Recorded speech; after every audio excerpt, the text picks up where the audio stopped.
हाँ तो बच्चों, अब हम दूसरा लेक्चर लेकर आ चुके हैं, विद्युत धारा का दूसरा लेक्चर, जिसमें हम लोग पढ़ेंगे आवेश उत्पत्ति का कारण कि किस तरीके से आवेश उत्पन्न होता है। तो यहाँ पे चित्र बना हुआ है, तो चित्र के हिसाब से हम लोग समझेंगे। देखिए यहाँ पे लिखा है M1 M2। M1 M2 है क्या? ये पिंड है बच्चों। क्या है? पिंड। पिंड का मतलब होता है वस्तु होता है। वैज्ञानिक भाषा में, वैज्ञानिक लैंग्वेज में पिंड का मतलब वस्तु होता है। तो दो पिंड है M1 और M2। जब इसमें घर्षण कराया गया, फ्रिक्शन कराया गया दो पिंडों में, तो घर्षण के दौरान यह देखा गया कि किसी एक पिंड से इलेक्ट्रॉन दूसरे पिंड में स्थानांतरित होते हैं। तो जिस पिंड से इलेक्ट्रॉन निकलते हैं उस पर धन चार्ज और जिसमें प्रवेश करते हैं उसमें ऋण चार्ज उत्पन्न हो जाता है। वास्तव में यही आवेश उत्पत्ति का कारण है कि जिस पिंड से इलेक्ट्रॉन निकलते हैं उस पर धन चार्ज और जिसमें प्रवेश करते हैं उसमें ऋण चार्ज उत्पन्न हो जाता है। यह क्रिया कब होती है? जब दो पिंडों में घर्षण कराया जाता है तब होता है। तो इस तरीके से यहाँ बताने के बाद यह डिफाइन करना हमको क्लियर हो गया कि जिस पिंड से, अब दो पिंड है हमारे पास, दो पिंडों में जिस पिंड में घर्षण कराया जाता है, दो पिंडों में जब घर्षण कराया जाता है तो मान लेते हैं यहाँ M1 और M2 है। तो M1 पिंड से इलेक्ट्रॉन निकल करके M2 में प्रवेश कर रहे हैं, तो M पिंड पर धन चार्ज और M2 में प्रवेश कर रहे हैं तो इसमें ऋण चार्ज उत्पन्न हो जाएगा। अब क्लियर हुआ आपको कि किसमें धन चार्ज, किसमें ऋण चार्ज। जिससे इलेक्ट्रॉन निकलते हैं वहां पे धन चार्ज और जिसमें प्रवेश करते हैं वहां पर ऋण चार्ज हो जाता है। अब एक वैज्ञानिकों ने एक फार्मूला यहाँ पे दिया जिसको बोला जाता है Q बराबर NI। तो ध्यान समझना, Q बराबर NI। तो Q क्या है? आवेश है। N क्या है? इलेक्ट्रॉनों की संख्या है। और E क्या है? एक इलेक्ट्रॉन पर आवेश। एक इलेक्ट्रॉन पर आवेश का मान हमेशा याद रखना आप लोग कि 1.67 × 10⁻⁻19 कूलाम होता है। इसको भूलना मत, इस मान को, इसी पर पूरा सवाल लगता है। हाँ तो हम लोग पढ़े थे Q बराबर NI, जहाँ Q क्या था? आवेश था। N क्या था? इलेक्ट्रॉनों की संख्या था। और E क्या था? एक इलेक्ट्रॉन पर आवेश। जिसका मान क्या होता है बच्चों? E का मान हमेशा याद रखना 1.6 × 10⁻⁻19 कूलाम। ये हमेशा एक इलेक्ट्रॉन पर इतना ही आवेश होता है, 1.6 × 10⁻⁻19 कूलाम। अब यहाँ पे हेडिंग दिख रहा है, अभी हमने पढ़ा था आवेश उत्पत्ति का कारण था। तो हमने दो पिंडों पर घर्षण कराया था, एक दूसरे, जैसे दो पिंड यहाँ पे थे M1 और M2। तो हमने घर्षण कराया यहाँ पे, तो घर्षण के दौरान यह देखा गया कि इस पिंड पर प्लस चार्ज और इस पिंड पर माइनस चार्ज। क्यों? क्योंकि M1 से इलेक्ट्रॉन निकल करके M2 पर जा रहे थे। अब हमने ये कारण था कि इस तरीके से प्लस और ऋण चार्ज उत्पन्न होता है। अब सिद्धांत पर देखते हैं कि वैज्ञानिकों ने क्या सिद्धांत दिया। तो देखिए यहाँ पे छोटे से में सिद्धांत को लिखा गया है। क्या लिखा है? ध्यान समझना।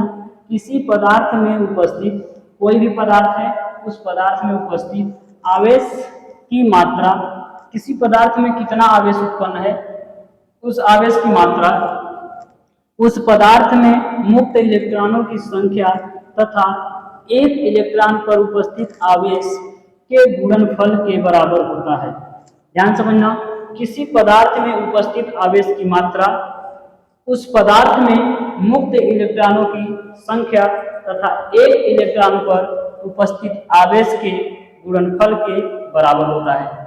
ये फार्मूला बताता है कि किसी पदार्थ में उपस्थित आवेश की मात्रा उस पदार्थ में उपस्थित मुक्त इलेक्ट्रॉनों की संख्या तथा एक इलेक्ट्रॉन पर उपस्थित आवेश के गुणनफल के बराबर होता है। यह है बच्चों आवेश उत्पत्ति का सिद्धांत। अब इस फार्मूले में देखना कि Q आवेश है, N है इलेक्ट्रॉनों की संख्या और E क्या है? एक इलेक्ट्रॉन पर आवेश। और E का मान हमेशा होता है 1.6 × 10⁻⁻19 कूलाम। तो चलिए बच्चों, हाँ तो बच्चों हमने Q बराबर NI यानी आवेश उत्पत्ति का सिद्धांत पढ़ा था, Q बराबर NI। और उसी पे थोड़ा छोटा सा क्वेश्चन सॉल्व कर लेते हैं कि किस तरीके से उस जो हमारा फार्मूला था किस तरीके से अप्लाई करते हैं उसको। तो ध्यान समझना, यहाँ पे लिखा है किसी पिंड पर एक कूलाम का आवेश उत्पन्न करने के लिए मुक्त इलेक्ट्रॉनों की संख्या। तो इसमें पता क्या करना है, इसमें मुक्त इलेक्ट्रॉनों की संख्या पता करना है, जबकि एक कूलाम आवेश उत्पन्न करके। तो किसी पिंड में एक कूलाम आवेश उत्पन्न करने के लिए कितने इलेक्ट्रॉनों की संख्या चाहिए, मुक्त इलेक्ट्रॉनों की संख्या, वही हमको गणना करना है। तो सबसे पहले सवाल को ध्यान से पढ़ना है और पढ़ने के बाद ये पता करना है कि क्या दिया है और क्या पूछ रहा है। ध्यान समझना, तो किसी पिंड पर एक कूलाम आवेश, तो चलिए दे दिया आवेश Q बराबर एक कूलाम। ध्यान समझना, यहाँ पे C का मतलब होता है कूलाम।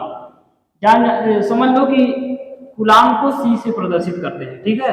तो यहाँ पे लिखा है एक कूलाम दिया है Q बराबर, और एक चीज और N बराबर आपसे पूछ रहा है। N बराबर क्या कर रहा है, पूछ रहा है।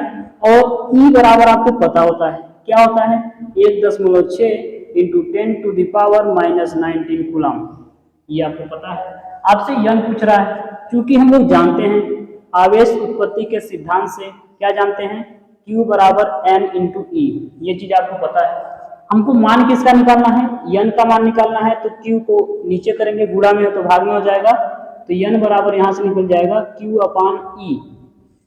तो Q अपान E पर फार्मूले पर मान को रख देंगे, जितना भी मान दिए हुए हैं, तो यहाँ से अप्लाई करेंगे। ध्यान समझना, तो N के जगह पर तो N तो ज्ञात करना है, तो N बराबर Q के जगह पर एक कूलाम।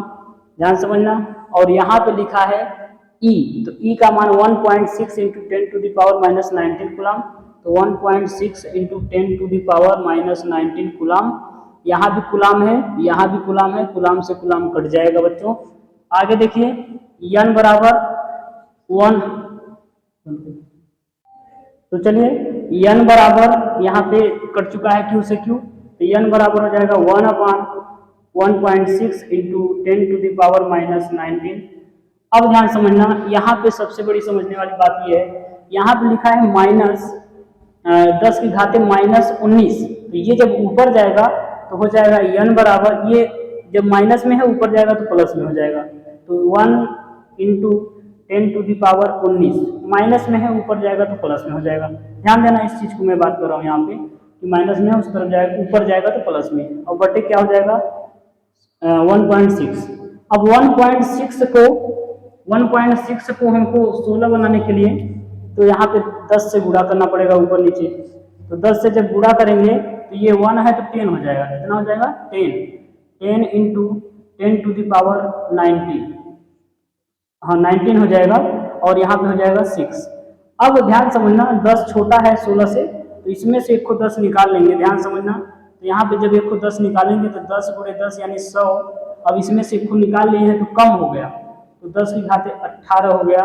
अब ध्यान समझना, अब यहाँ से काटेंगे इसको, तो 16 से जब इसको काटेंगे ना, तो ध्यान समझना 16 का पहाड़ा कितनी बार पढ़ दें, 16 पंचे 80, 16 छक्का 96, कितनी बार, 6 बार हो गया।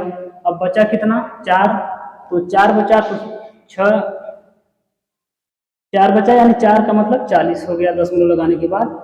तो दशमलव यहाँ पे नहीं लगाया जाता, नगण्य चीज को नहीं माना जाता, तो 16 छक्का 96 इंटू 10⁻18, ये होता है एक कूलाम। यहाँ लगभग लिख देते हैं, लगभग इस तरीके से। अभी दशमलव के बाद भी मान आता है, लेकिन अब कभी भी इलेक्ट्रॉन, आधा इलेक्ट्रॉन बाहर नहीं निकलते, इसलिए दशमलव के बाद वाले को नगण्य मान लिया जाता है। आधा, अब वैसे भाग देंगे तो आएगा आपका 6 इधर आपका आ जाएगा, 16 से करना है तो 2 5 आ जाएगा, 6.25 इंटू 10⁻18, इतना आएगा। लेकिन आप ही समझिए, अगर किसी क्लास में लड़के हैं तो कोई कहता है क्या कि 2.5 लड़के यहाँ पे बैठे, नहीं बैठता ना, क्योंकि संख्या को कभी दशमलव में नहीं लिखा जाता। तो यहाँ पे इस चीज को नगण्य मान करके यहाँ पे 6 ही माना गया है, इसलिए यहाँ पे लिखा है लगभग।